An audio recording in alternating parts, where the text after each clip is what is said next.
Guild Wars 2's media presence began with years of coverage and build-up, which culminated in the base game's release in 2012. Over the years, and specifically with each expansion, Guild Wars 2's media coverage has gone on a trend of becoming shorter and shorter in its duration. From years with the base game's coverage, to a decent chunk of months with the first expansion, and, most recently, only giving their second expansion about a month to thrive in the media and marketing realm, the time allotted to hyping up the game seems to have been shrinking. Now, marketing of a game continues long after its release, but I find the build-up to a launch to be a very special window of opportunity for not only the existing fans, but also to potential players as well. So, I want to take a look to see how each of the expansions lead up to their launch felt, and compare and contrast where we can. So, grab your stuff, let's go! First up, we have Heart of Thorns. Heart of Thorns was announced officially January 24th, 2015, where it was released on October 23rd, 2015. This gives us 9 months of opportunity for media coverage.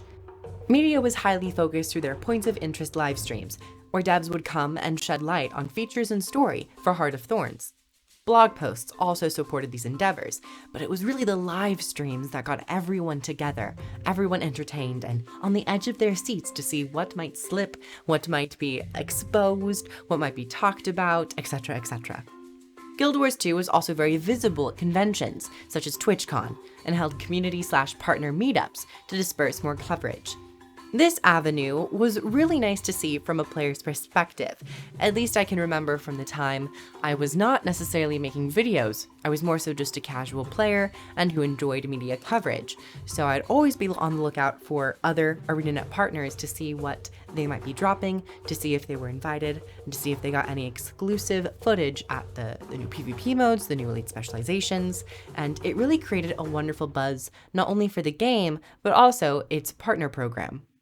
Heart of Thorns was announced in a fairly grand way, similar to that of the base game, at a theater where speakers came on stage and dove deeper into the aspects of the expansion. They then followed this trajectory of more public announcements, where they continually live streamed their expansion's features. The elite specializations got a lot of traction, and were a great grounding tool used to keep viewers coming back each week as the elite specs were further revealed. I must say, I look back on Heart of Thorns very fondly during this time, and not just Heart of Thorns, but Guild Wars 2. The media coverage and the way they slowly but steadily started peppering information through live streams and blog posts and popping up at conventions with demo stations and other features. It was really lovely to see. It felt like people were really paying attention to Guild Wars 2 and they had their eyes on it, even in a more smaller scope of just the MMO community. But this also could have outreach to other gaming communities that are outside of only MMOs. So overall, I would say Heart of Thorns was a very enjoyable marketing circuit. I guess the only cons or potential hiccups could have been the 9-month gap. It did feel slightly too long, and I don't know if Heart of Thorns, albeit as much content that it did have and as many nice features it did have, I don't know if it was necessarily capable of bulking itself up through a 9-month process. Heart of Thorns also did have betas throughout, which was very enjoyable actually, and I would love to see more betas. Wink wink, we'll get to End of Dragons. But betas were also a lot of fun. They got people in, very interested in the material that was coming with the expansion. Overall, I'm always down for more betas. I'm always down for more testing and fine-tuning, so A+ in my book. Next, we have Path of Fire. Path of Fire's announcement was on August 1st, 2017, and it released September 22nd, 2017. This is a month and about 3 weeks of opportunity for media coverage. So right now, we have a glaring difference of Heart of Thorns and Path of Fire. Heart of Thorns, we had 9 months. In Path of Fire, the second expansion, we only had about a month and a half. Media was put out much faster than compared to Heart of Thorns media coverage. Live streams were still used, but specifically the elite specializations were not given their own spotlights. They instead decided to cover all elite specializations in one live stream. And I must say, these Elite Specialization live streams were the main attraction, in my opinion, for Heart of Thorns. And also was really great for returning and existing players to really get into. So I felt like this was a bit of a slip up in terms of Path of Fire's lead up to launch. And in total, there were only 3 live streams. 1 live stream covering all of the Elite Specialization, 1 live stream going over the story, and 1 live stream going over mounts. And I'm pretty sure they were all the mounts. Now that I think back on it, they really could have had a live stream for each Elite Specialization and a live stream for each mount. Now, I don't know if the mounts could have been, super expansive where they were worthy of 1 live stream for each mount, but they could have gone over 1 or 2 mounts and then slowly but surely peppered in other things. But I think primarily the reason why they only had 3 live streams really covering these core features to this expansion was most definitely due to their release window. They were releasing it a month and about 3 weeks later. So logistically and physically, they probably could not commit to a more rigorous, a more extensive lead up in terms of media coverage and posting things to the community and beyond the community. So I look back at Path of Fire and I really admire their conviction and their dedication of putting out an expansion at an extremely fast rate. I mean, the development might have been a couple years, but from their announcement of it to the release, I've never really felt an expansion release such as Path of Fire's, because we're very accustomed to having a bit longer windows of wait time. And it was really great to get in and play it fairly quickly. And also, Path of Fire did have some betas, I think about 2. So we did get to have a little bit of a taste. But as a whole, it was very much announce and we're releasing. So it was admirable and it was very interesting. Do I think it was necessarily the best option? I would have to say no. I think I preferred Heart of Thorns marketing and lead up to its release, even though it was 9 whole months, rather than Path of Fire's very short month and a half. Now, I think there is a possibility of finding a sweet spot to these two, and I think this sweet spot might be coming with End of Dragons. So End of Dragons was announced more thoroughly in a live stream coming up on July 27th. I'm actually recording this before then, so it's only the 18th.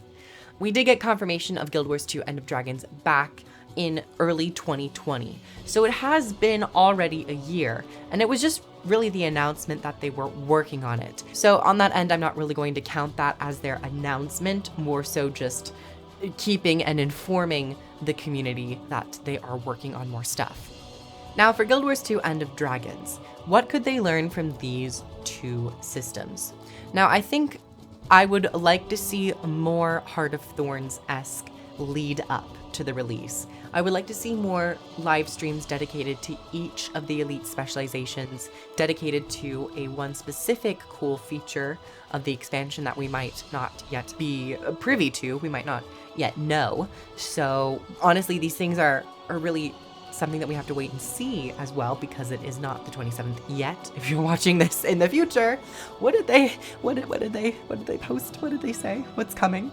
I want to know. I would like to see more Heart of Thorns-esque stuff. Path of Fire was really interesting in terms of its release, but considering End of Dragons will not be releasing until 2022, but they are going in more depth on a live stream July 27th, that means we have August, September, October, November, December, that's 5 months, and then possibly January, February. So anywhere from 6 months of lead up to the release, possibly 7. They have said early 2020, and in my mind, early 2020 is within January, February 2022. But because of this pushback, they also have given themselves slightly more time to explore the expansion and build up hype. So I think one way they can do this is, of course, with live streams about Elite Specialization and features. But another thing could be, depending on how the world is come 2022 or late 2021, if there happen to be any conventions. Now, I don't think this is necessarily going to be a possibility. This also depends on the climate of the world. And I want to just mention this because people might be wondering it, wondering about conventions. I myself would love to go back to conventions and love to go to conventions and get to maybe experience Guild Wars 2 if they ever do decide to do more convention material and convention participation. But considering the pandemic, it might not necessarily be within the grasp of this expansion, potentially others. So conventions is, I want to say, on the table, but something that is a little bit more on the edge of the table. It's almost falling off, but you never know. Another thing they could do is a bit more virtual convention type systems. I know conventions, in terms of physically, were not done in 2020, and I don't really think they've been held in 2021, but I am aware of many online conventions. And Guild Wars 2 has never had a specific convention dedicated to their game. But online conventions might be a bit more easy to hold when it comes to community spotlights, content creators, fun musicality, creative pieces, even in-game systems where it's a convention in-game, or some sort of celebration within game that goes on for a couple days. So these are all possibilities that they could go down. But in terms of marketing and media, I'm very much excited to see a nice window of opportunity with End of Dragons, considering we could get 7 months for the release. So I have full faith in ArenaNet. They've done it once before with Heart of Thorns, and in my opinion, it was a really nice lead up, and they did a very smooth release with Path of Fire. So I have the utmost hope in End of Dragons that they will have a nice lead up and a nice smooth release. So everyone, thank you so much for coming by. Like the video if you liked it, comment down below your thoughts about potential lead up, potential marketing, what they could do. Betas, I would like to actually maybe see 3 betas. I would like to see maybe a little taste of Cantha where we can play the starter map or like a very small pocket of it. And then also a PvP specific elite specialization beta. And then I would also maybe like to see a PvE specific elite specialization beta, considering they are 2 varying game modes with different balances. So that's my last little point. If you guys would like to help support the channel, I have a Patreon down below. If you'd like to help the channel in a non-Patreon way, like, share, comment, subscribe, and all that stuff. And I will now go drink some warm tea and get all warm and fuzzy and melted and maybe eat some bread. Who knows? Thanks guys for coming, and I'll see you guys later. Bye everyone.